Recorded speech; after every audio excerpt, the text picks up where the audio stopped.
Viongozi wote wa makanisa na viongozi wa kisiasa ambao wamefika hapa wakiongozwa na Rais wa 4 wa Jamhuri ya Kenya, Mheshimiwa Uhuru Kenyatta, waombolezaji wote ambao wamefika hapa, na wasalimu kwa jina la Yesu. Hamjambo. Mimi ndio Sifuna. Kwa maombi yenu na kwa mapenzi ya Mwenyezi Mungu, mimi bado ndio katibu mkuu wa chama cha ODM, seneta wa kaunti ya Nairobi na naibu kiranja wa walio wachache kwenye bunge la Senate. Nataka niombe msamaha, nimeingia kama nimechelewa. Nilikuwa mbali sana. Nimepeleka familia kutulia mahali inaitwa Sindo. Mahali wao wanatuambia treasury inalala, hakuna barabara. Nimekuama kwa barabara huko nikachelewa, lakini naomba msamaha. Lilikuwa ni lazima nifike hapa nimsidikishe rafiki yangu huyu Mheshimiwa Jirongo. Wengi mnajua Uhuru Kenyatta. Leo ni tarehe 30 mwezi wa 12 mwaka 2025. Kwa sababu mimi bado ni katibu mkuu wa chama, mimi bado ndio msemaji wa ODM.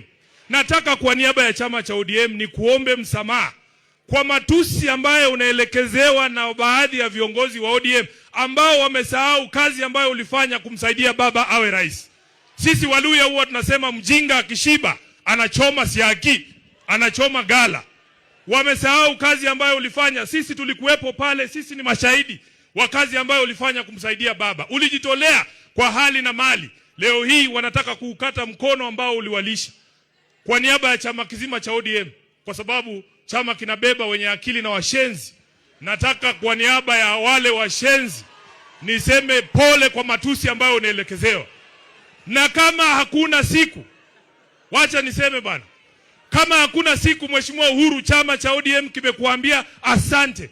Leo nataka niseme kama katibu mkuu wa chama cha ODM, asante kwa kumshikilia baba. Baba Raila Amolo Odinga alikuwa anatuambia kila siku, wewe ni baadhi ya rafiki zake wachache ambao walikuwa wa kweli. Na sisi tutazidi kukuheshimu. Kwa sababu tuliwamulika wanaenda mikutano ya siri kule Kilgoris kuuza chama kwa Mheshimiwa William Ruto. Tukawamulika. Unajua Nairobi, Aladwa yuko hapa. Nairobi unaweza ona mtu amekuibia simu. Ukisema mwizi, yeye anageuka anasema mwizi. Halafu wanaanza kukupiga. Kwa sababu tuliwamulika wanajaribu kunadi chama cha ODM kwa Ruto.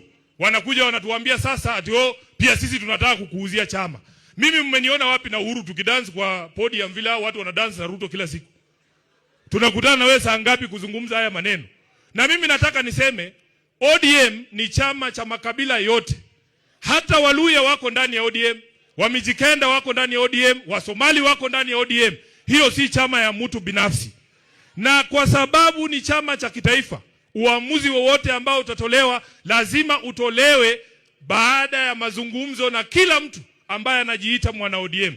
Wengine wanadanganya Oburu. Nilikuwa na yeye hapa nikamwambia, the thing that used to make Raila a great leader, he used to consult everyone. Hata wale watu ambao walikuwa wamedharauliwa. Unaona mama hapa anajivuruta, unafikiria ajui Raila, kumbe yako na namba yake. Anapiga simu direct. Mimi nataka niseme uamuzi wa jinsi ambavyo chama kitaenda 2027 hautafanywa na hawa viongozi hapa juu. Itisheni mkutano wa National Delegates Convention, wacha wana ODM wakuje waseme wanaenda kwa Ruto ama tusimamishe hata huyu Sifuna. Kwani? Na sisi